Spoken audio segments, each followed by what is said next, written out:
يلا مع بعض نحضر احلى صينيه كنافه نابلسيه بطريقه سهله وبسيطه، مش هتاخد مننا اي وقت ولا مجهود، مع السيرب بتاعها الجميل ومقاديره الخطيره البسيطه اللي ما بتاخدش اي وقت. زي ما انتم شايفين كده احلى صينيه كنافه نابلسيه بطريقه سهله وبسيطه. يلا نقوم نحضر مع بعض.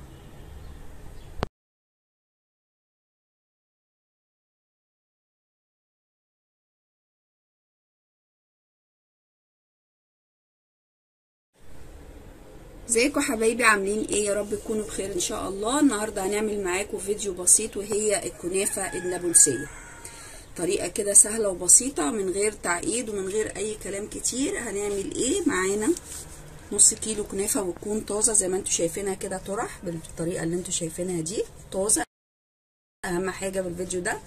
والطريقه دي بالذات لازم يكون الكنافه طازه. معانا كوب من السمنه زي ما انتم شايفينها كده سايحه، ومعانا طبعا اللون بتاعنا اللي هو اللون البرتقاني ده بيتجاب من عند العطار، هتقولوا له عايزين نعمل بيه الكنافه النابلسيه بالشكل ده هيديكوا. هنحطه طبعا على السمنه بتاعتنا ونقلب كده لحد ما يدينا اللون البرتقاني عندنا. معانا كمان الجبنه دي جبنه موتزاريلا، والمفروض الوصفه دي الاصليه بتتعمل بجبنه عكاوي، بس طبعا الجبنه العكاوي عشان شغلها كتير وان احنا لازم ننقعها ونشيلها لانها بتبقى حادقه شويه، بننقعها وبعد كده نصفيها من الميه ونرجع نعمل بيها. فانا اختصرت الموضوع، جبت جبنه موتزاريلا زي ما انتم شايفين كده بتبقى عدمه. ومعانا طبعا السيرب بتاعنا اللي هو كوب من السكر وكوب من الميه، وبعد الغليان هنحط عليه عصره الليمون بتاعتنا، بيقعد من 4 ل 5 دقايق بالشكل اللي انتوا شايفينه ده. بقدتنا اللون الحلو اللي انتوا شايفينه ده عشان نحطها عندنا على الكنافه بتاعتنا. طبعا برضو ملحوظه، الكنافه ده من النوع انها بتتاكل سخنه.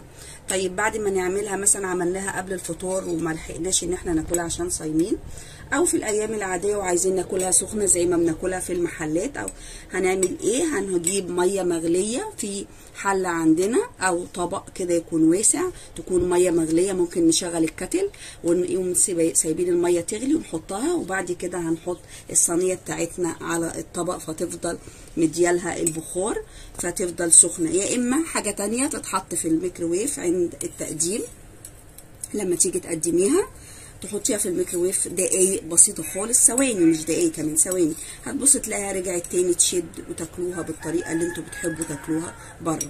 هنعمل ايه؟ هنجيب بقى الكنافه بتاعتنا، نكون دهنين السمنه في الصينيه بتاعتنا عاديه خالص. دهنا الصينيه من الكوع بتاعها من السمنه اللي معايا، وبعد كده حطينا زي ما انتم شايفين الكنافه بتاعتنا. هنبتدي برضو لسه نحط تاني لاني عايزه اعمل حواف كده عشان لما احط الجبنه عندي ما تسيحش وتنزل تحت وتلزق بالشكل ده. الكنافه بعد طبعا ما تتحمر بتتقلب عشان تبقى الطبقه اللي فوق من الجبنه تحت بقى، طبعا انتوا عارفين القصه دي. هنحطها كده على النار ونبتدي نقعد نحرك فيها واحده واحده كده على النار من فوق، مش في الفرن، على النار من فوق. هنبتدي زي ما انتوا شايفين كده اهو، ده نص كيلو اللي انتوا شايفينه ده، مش هاخده كله اهو عشان صينيتي انا صغيره. طبعا انتوا عايزين بقى نكبر الصينيه ونفصص كده كده عشان تبقى مش عندي وحده اهو بالشكل اللي انتوا شايفينه ده. بعدين نبتدي نسقيها من السمنه بتاعتنا عشان تديها اللون الحلو اهو زي ما انتوا شايفين كده كده.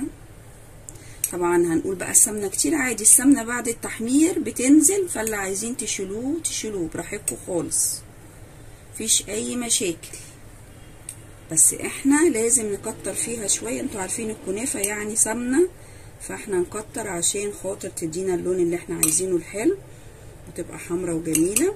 بعد كده اللي ينزل منها نبتدي ان احنا نصفيه عادي خالص، مفيش اي مشاكل، متخافوش من الموضوع ده خالص يعني. اهو الشكل ده اهو كده ننزل كل السمنه بتاعتنا، وبعدين نبتدي نرص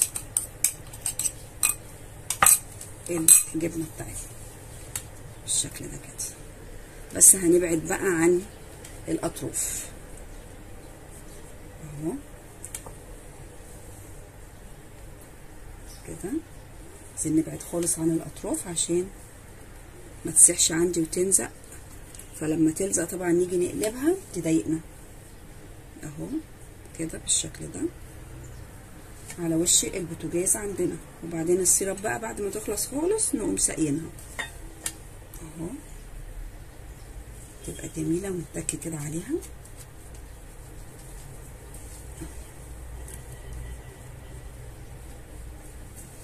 نفضي كل الجبنه من هنا اهو، ناخدها بقى عند البوتاجاز. هنبتدي بقى على نار هاديه، نبتدي نعمل كده ونقعد نهز الصينيه من زي ما انتم شايفين كده، ندورها على نار متوسطه لحد ما الوش من تحت يحمر عشان الجبنه بتاعتي تسيح. نقدر ان احنا كمان نغطيها بعد شويه عشان الجبنه بتاعتنا برضو تسيح من البخار بقى اللي طالع من الكنافه بتاعتنا من تحت. نبتدي بس هنحرك فيها شويه كده ونهز. شايفين بتتحرك ازاي اهي اهي، معناها ان هي سايبه من تحت، الجبنه ما جاتش على الاطراف زي ما انا بقول لكم. وهتبتدي عندي تتحمر. هنوطي عليها بعد التحمير بقى شويه، هتبص تلاقيها محمرت من الجناب، هنوطي سنه ونبتدي نغطي عشان كل الجبنه حتى البخار اهو ابتدى يطلع زي ما انتم شايفين كده. وهتبتدي عندي الجبنه تسيح، وزي ما انا قلت نقدر ان احنا بعد كده نغلق الكاتل عندي ونحط كده في طبق واسع، وبعد كده نحط عليه الصينيه عشان بعد طبعا ما نقلبها يعني، يا اما تسخنوها بقى في الميكرويف اللي يريحكم براحتكم خالص. بقينا طبعا نقلب فيها وندور فيها بالطريقه دي، نحركها كده ندور فيها بالشكل ده. بقت الجبنه زي ما انتم شايفين اهي بتشد، بصوا اهي طريه خالص اهي، بصوا لما تشدوا اهي تتشد اهي، شايفين اهي اهي كده، معناها ان خلاص الجبنه بتاعتنا خلاص داخله على انها استوت خلاص، انها تشد وتدينا المطه اللي احنا بنحبها وبناكلها بره. هنشيلها بقى ونقلبها عشان اوريها لكم بالطريقه اللي انتوا بتحبوها، ونحط عليها السيرب اللي انا قلت لكم على مقاديره. خلصناها بالطريقه دي وقلبناها، نبتدي ننزل عليها السيرب بتاعها الجميل بالشكل اللي انتوا شايفينه ده.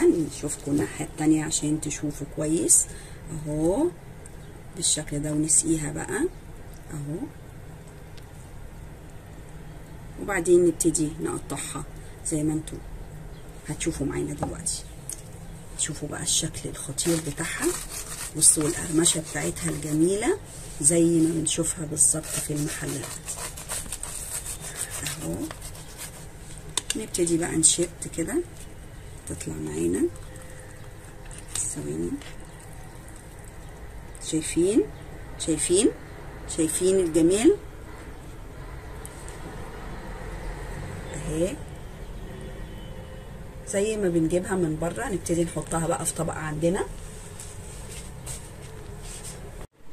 وبكده يكون خلص الفيديو بتاعنا. زي ما انتم شايفين كان عباره عن الكنافه النابلسيه بطريقه سهله وبسيطه، وزي ما انا قلت لكم في اول الفيديو خالص ما ننساش بقى لو حبينا ان احنا نخليها زي ما احنا عايزينها بتشد، هتخش الميكروويف او تحت منها هيكون طبق او حله بس تكون واسعه شويه فيها ميه مغليه من الكتل عشان تفضل بتطلع عليها بخار، وعشان لما نيجي نقطعها وناكلها نلاقيها زي ما احنا بنجيبها من بره.